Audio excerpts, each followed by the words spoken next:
the SR-71A, a strategic reconnaissance aircraft. During the last few years, a new species of aircraft has been introduced and is now operational.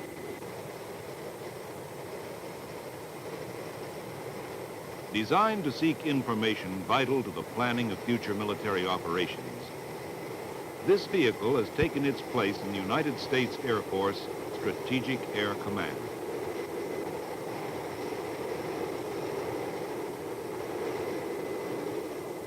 Assigned to Beale Air Force Base in Northern California, where it became the 9th Strategic Reconnaissance Wing, the SR-71 is a member of a new family of aircraft known as the Lockheed Blackbird.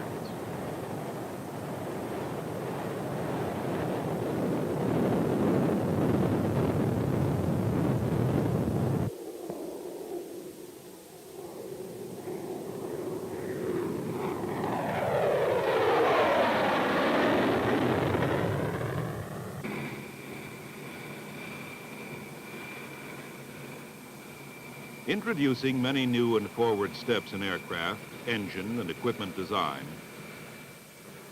the Blackbirds brought into reality Mach 3+ cruise, sustained high altitude, over 80,000 feet, all titanium construction, a departure from aluminum to meet the higher temperatures encountered in this new environment. 3 different vehicles make up this new family of birds. The YF-12A, an interceptor. The SR-71, a reconnaissance aircraft. The SR-71B, a dual-control pilot trainer.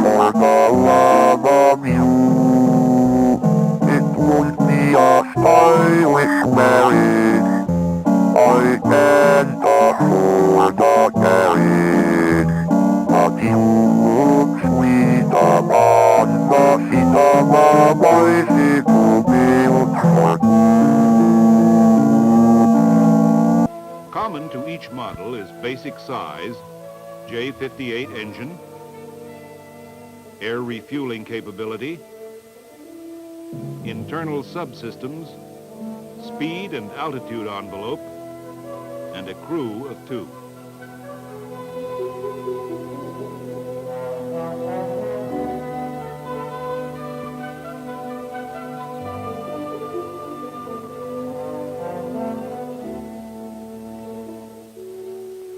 Since the mission function of each Blackbird is different, there are some variances in appearance and equipment carried. Now, one at a time, let's look at these 3 birds. Built for the Air Defense Command, the YF-12A interceptor was first flown on August 7, 1963.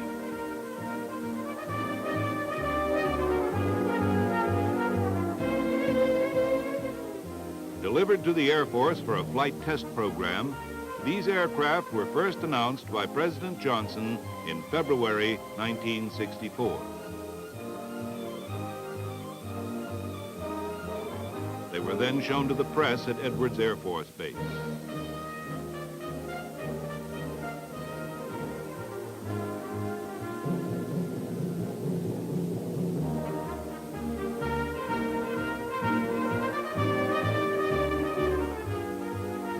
Quickly proving to be the world's fastest, highest-flying aircraft, the YF-12A set 9 major speed and altitude records in a single day.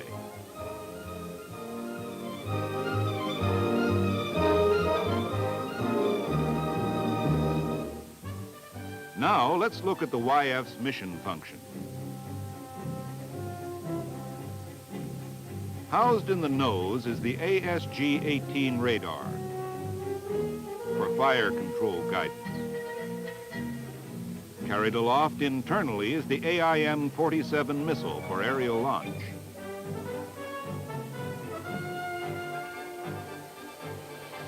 During the test program, launches at airborne drone targets proved to be highly effective.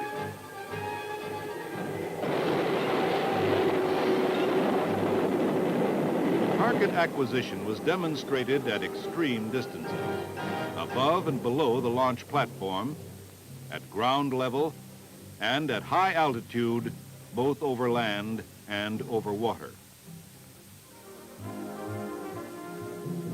While developing the weapons system, much valuable data was acquired in all areas of the high-speed, high-altitude spectrum.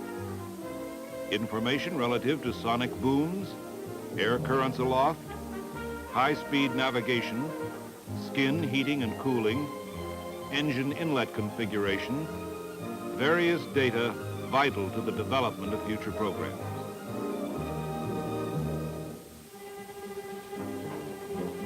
The SR-71A, the reconnaissance bird, made its first flight December 22nd, 1964. The first aircraft in this series was retained by Lockheed for manufacturer's flight testing.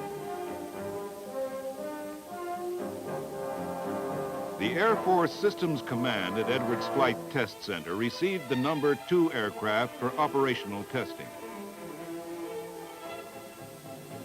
Both programs were conducted simultaneously to shorten the time span from first flight to operational use. Ready for its first flight about this time was our third family member, the trainer model, the SR-71B. Easy to identify because of its raised second cockpit and 2 lower fins, the SR-71B has performance capability nearly equal to the SR-71A.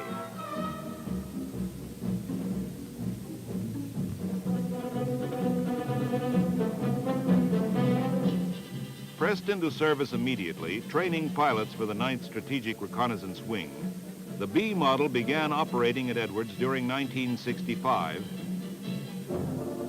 and moved to Beale in January 1966.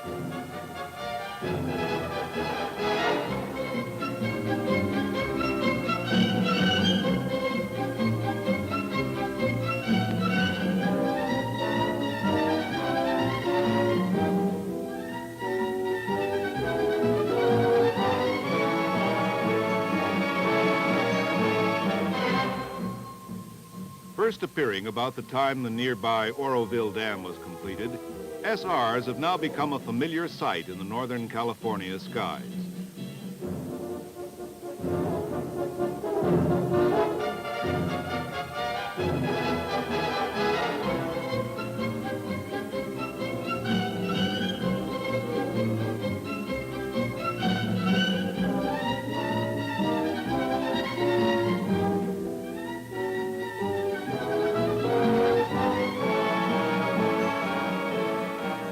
The SRs brought with them to Beale many new and different operating procedures. New to the Air Force and unique in current flight operations is the Physiological Support Division, which prepares the crews for flight. Suiting up begins with a fully pressurized inner garment. Air pressure is supplied through a network of channels leading from the main inlet fitting to the hands, legs, back, and neck. For crew member comfort, a ventilation duct system is also provided. The aluminized outer garment affords critical heat and wind blast protection. Built into this outer garment is the parachute harness, survival kit, and water flotation gear. The helmet, a fiberglass dome with anti-buffet liner, incorporates a face seal, earphones and mic, plexiglass visor, and shade. Pressurized and heat-resistant gloves and boots complete the suit.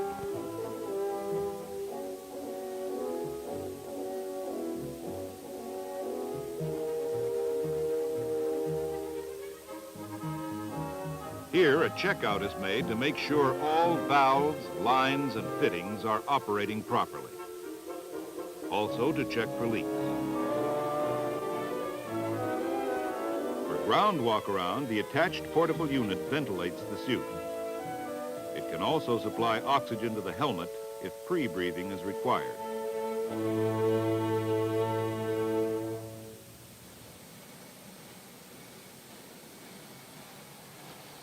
Final suit checkout is accomplished at the flight line when crewmen are hooked into the aircraft system as part of the cockpit check. Assuring maximum crew protection, PSD personnel have a vital part in the success of every mission. The flight line at Beale was planned so that engine start and pull-out could be accomplished from within the shelter area. To start the engine, 600 horsepower starter carts are used. Once the compressor reaches a given RPM, a liquid self-igniting chemical is injected into the combustion chamber and the engine is started.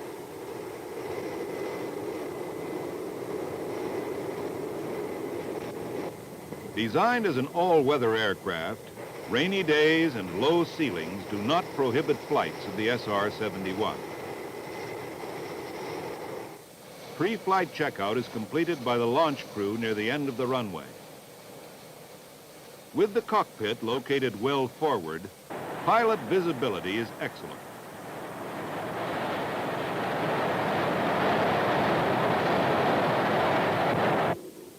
Takeoff roll is about the same as for current Century Series flights.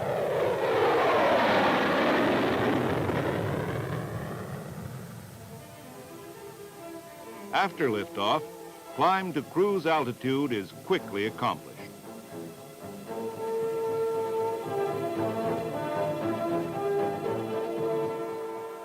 In-flight refueling by KC-135 tankers provides global range.